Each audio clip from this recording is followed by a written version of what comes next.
Zainab Harake sinagot ang mga issues sa kanilang wedding.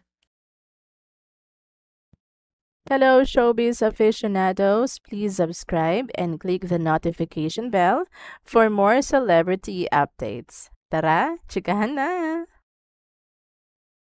Sinagot ni Zainab Harake ang mga isyung nagsilabasan kasunod ng pag-iisang dibdib nila ni Bobby Ray Parks Jr.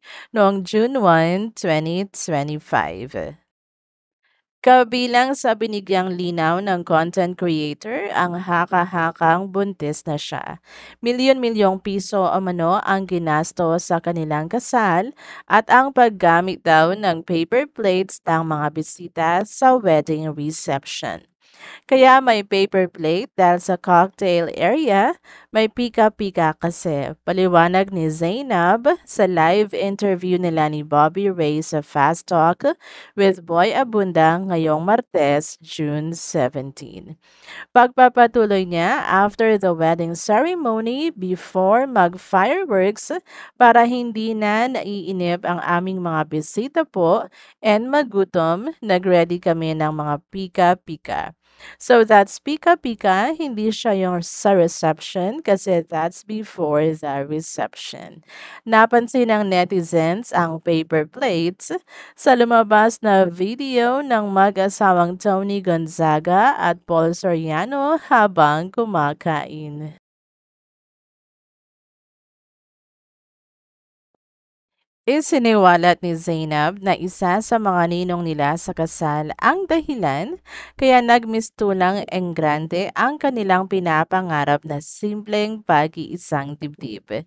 Lahat niya, actually, yung first decision namin nung nag-start pa lang kaming magplano is a simple wedding lang, intimate and simple.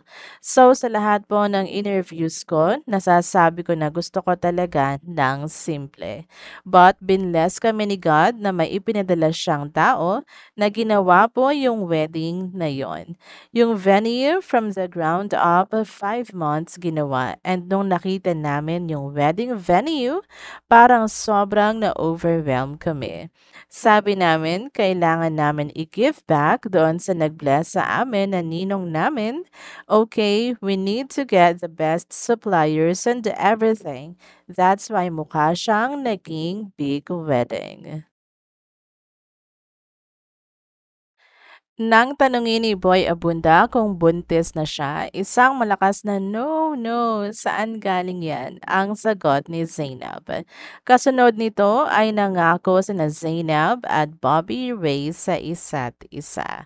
Nabigo naman ang publikong malaman ang katotohanan sa hindi pagdalo ng nanay ni Zainab na si Maria Fe Ocampo dahil sa pakiusap ng mga tao sa paligid ng content creator na huwag na itong tanungin tungkol sa issue.